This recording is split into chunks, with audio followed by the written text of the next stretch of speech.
नमस्कार दोस्तों, ज्योतिष का सफर में नरेश गांधी का सादर प्रणाम। यह हमारा 92वां एपिसोड है जिसका नाम है पत्नी विनाश योग। पत्नी शब्द एक जादुई शब्द है। कोई भी युवक जवानी की दहलीज पर नया नया कदम रखता है तो उसके पास होते हैं पत्नी संबंधित हसीन सपने। पत्नी को सिर्फ कल्पना के आकाश में उसने देखा है। ये कल्पना का आकाश वहां जाकर खत्म हो जाता है जहां एक दिन उसके किसी नव युवती से शादी के फेरे होते हैं। यहाँ पति पत्नी अपने नव जीवन की शुरुआत करते हैं। हमारे पास कुंडली में 9 ग्रह होते हैं। इन 9 ग्रहों में किसी भी जातक की पत्नी का रोल शुक्र प्ले करता है। शुक्र एक स्त्री ग्रह है। कुंडली में 7वें स्थान का शुक्र कारक है। इस स्थान को पति पत्नी का स्थान कहते हैं। यह स्थान भोग और काम वासना का है। इस स्थान से जातक की पत्नी कैसी होगी, उसका स्वभाव कैसा होगा, वह खूबसूरत होगी या सामान्य, इसकी जानकारी हमें इसी स्थान से प्राप्त होती है। कुंडली में शुक्र स्वग्रही उच्च का बलवान हो तो पत्नी का संपूर्ण सुख मिलता है। अगर नीच का, अस्त का, शत्रु से त्री हो तो फिर खुदा खैर करे। जब हम किसी युवक की कुंडली का मिलापक करते हैं और उसमें पत्नी विनाश योग दिखाई देते हैं तो उस रिश्ते को आगे बढ़ाने की सलाह हम नहीं देते, साफ इनकार कर देते हैं। आइए जानते हैं कुंडली में पत्नी विनाश योग कैसे बनते हैं।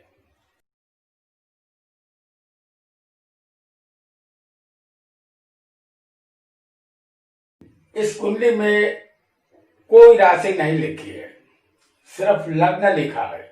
यहाँ जो योग हम बताएंगे वो युवक की कुंडली में लागू होंगे। पहला योग, किसी भी कुंडली में शुक्र पाप कर्तरी योग में या पाप ग्रह के साथ होगा तो पत्नी का विनाश होगा। जैसे हम आपको यहाँ पर बता रहे हैं शुक्र को लग्न में। पाप कर्तरी योग किसे कहते हैं कि शुक्र के दोनों तरफ दूसरे या 12वें कोई भी पापी ग्रह होने चाहिए। तो 12वें स्थान में हम आपको दिखा रहे हैं सूर्य को और दूसरे स्थान में हम आपको दिखा रहे हैं शनि को। इसे पाप कर्तरी योग कहते हैं। शुक्र के दोनों तरफ पापी ग्रह बैठे हैं, ये शुक्र फंसा हुआ है तो ऐसा शुक्र पत्नी का विनाश करता है। या समझ लीजिए कि शुक्र के साथ कोई और ग्रह मंगल जैसा पापी ग्रह बैठा हो तो ये भी अच्छी बात नहीं होगी। तो ये योग पत्नी का विनाश कर देता है। पाप कर्तरी योग में या पाप ग्रह के साथ होगा शुक्र तो पत्नी का विनाश जरूर होगा, ऐसा हमें मानना चाहिए। आइए आगे बढ़ते हैं दूसरे योग की तरफ।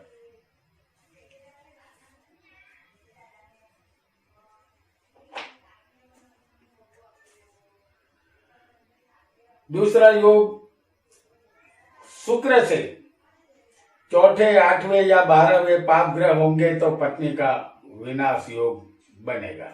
जैसे हम आपको बता रहे हैं पहले शुक्र को, फिर एक बार यहाँ पर पहले शुक्र है लग्न में और उससे 4ठे, 8वें या 12वें पापी ग्रह होने चाहिए। तो चौथे यहाँ पर हम आपको दिखाएंगे शनि को, जो एक पापी ग्रह है, नैसर्गिक पापी ग्रह कहते हैं। और ये अष्टम स्थान है, यहाँ पर मंगल हम आपको दिखा रहे हैं, इसे भी नैसर्गिक पापी ग्रह कहते हैं। और 12वें स्थान में एक और ग्रह पापी होगा जो सूर्य है। अगर ऐसा योग किसी युवक की कुंडली में बन रहा है तो पत्नी का विनाश निश्चित होगा, ऐसा हमें मानना चाहिए। पत्नी का सुख ऐसे जातक को नहीं मिलेगा। आइए आगे बढ़ते हैं एक नए योग की तरफ। क्योंकि अच्छे बुरे योगों को अगर हम आत्मसात नहीं करेंगे तो अच्छा ज्योतिष कभी भी नहीं बन पाएंगे। आइए तीसरा योग हम आपको बता रहे हैं, सातवें का मालिक। जैसे हम बताएंगे सातवें का मालिक अगर पांचवें होगा तो पत्नी और संतान का सुख नहीं मिलेगा। जैसे यहां पर हम सिंह लग्न की कुंडली आपको बता रहे हैं, तो लग्न में जो राशि आएगी वो कुंभ आएगी और कुंभ राशि का मालिक शनि पांचवें स्थान में होगा।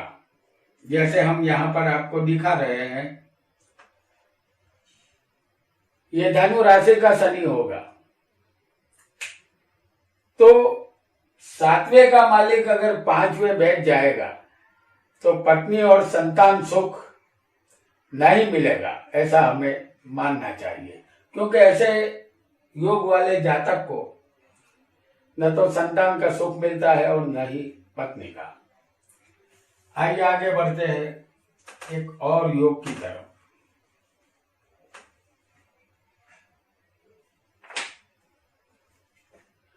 चौथा योग, पांचवें का मालिक और आठवें का मालिक दोनों सातवें होंगे तो पत्नी का सुख का नाश होगा। और हम आपको दिखा रहे हैं काल पुरुष की कुंडली, यानी कि मेष लग्न। तो पांचवें का मालिक और आठवें का मालिक दोनों का सातवें होना जरूरी है। अब यहां पर पंचम स्थान में जो राशि आएगी वो शुक्र की आएगी और अष्टम स्थान में वृश्चिक राशि आएगी और यहां पर जो राशि होगी वो सिंह राशि होगी।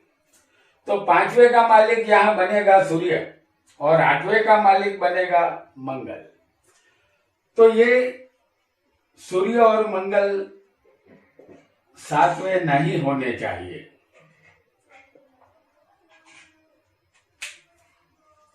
पांचवें का मालिक और आठवें का मालिक अगर सातवें बैठे होंगे तो पत्नी का सुख जो हमें मिलना है उसका नाश होगा। ये बात यकीनन माननी चाहिए। आइए आगे बढ़ते हैं एक और योग की तरफ।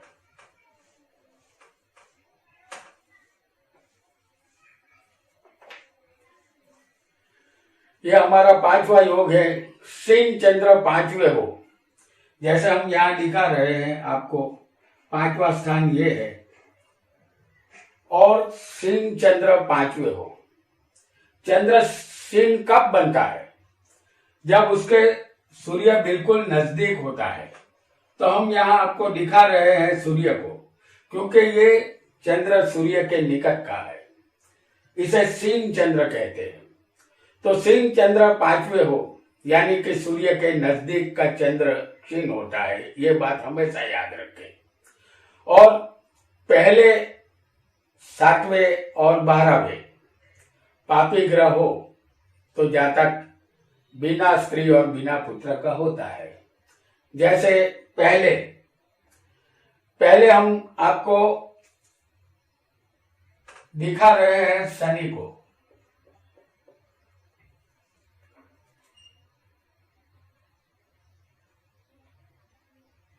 पहले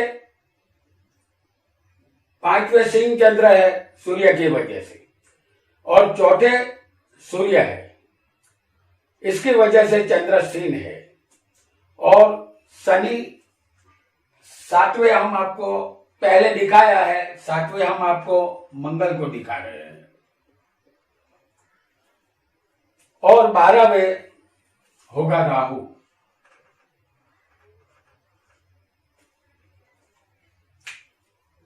योग को फिर एक बार समझ ले। सिंह चंद्र पांचवें होना चाहिए। सिंह तभी होगा चंद्र जब सूर्य के नजदीक होगा। तो सूर्य यहां पर है। पहले 7वें और 12वें पापी ग्रह होने चाहिए। तो ये योग वाले जातक को न तो संतान होती है और न ही स्त्री का सुख मिलता है। आइए आगे बढ़ते हैं एक नए योग की तरफ।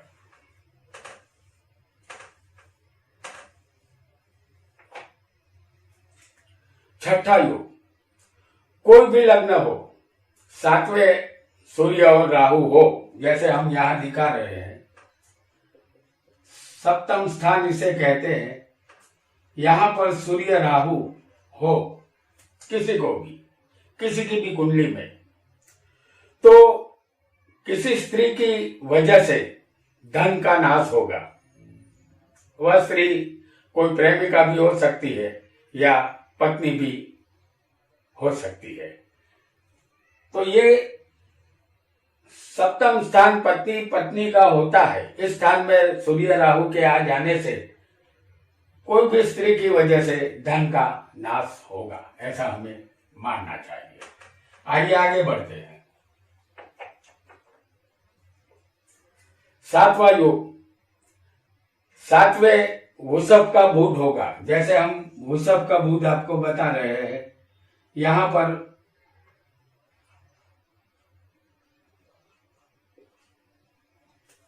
वृषभ का बुध होगा तो पत्नी की मृत्यु होगी, क्योंकि यहां लग्न आएगा वृश्चिक। तो 7वें अगर वृषभ का बुध होगा तो पत्नी का सुख नहीं मिलेगा। पत्नी जल्दी आपके जीवन से चली जाएगी। अब जानते हैं 8वां योग।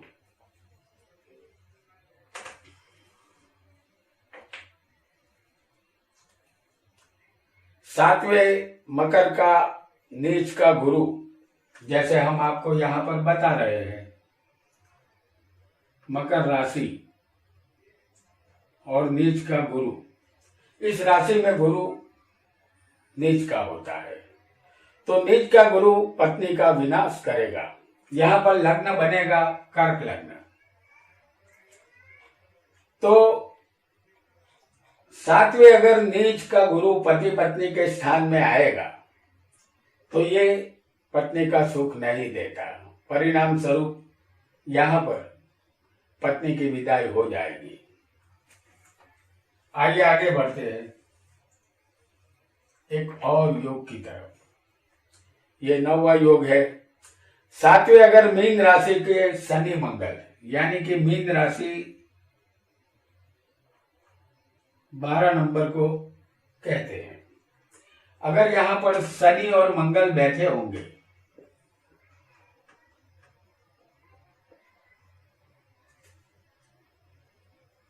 तो पत्नी की मृत्यु होगी। और ये लग्न यहां पर बनेगा कन्या लग्न। तो ऐसा योग भी पत्नी का सुख नहीं लेने देता, क्योंकि ये दोनों पापी ग्रह है।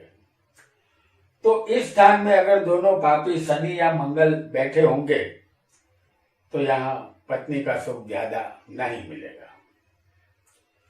तो दोस्तों, कुंडली मिलान करते समय किसी भी युवक की कुंडली में उपरोक्त योग जो हमने बताए हैं उनमें से एक भी योग मौजूद हो तो कुंडली ना मिलाए, अन्यथा न ही वो जोड़ा शादी करके सुखी होगा और न ही हमें जस मिलेगा। इस बात का ध्यान रखेंगे तो हम दो जिंदगी को बर्बाद होने से बचा पाएंगे। आज इतना ही। आपका बहुत बहुत धन्यवाद।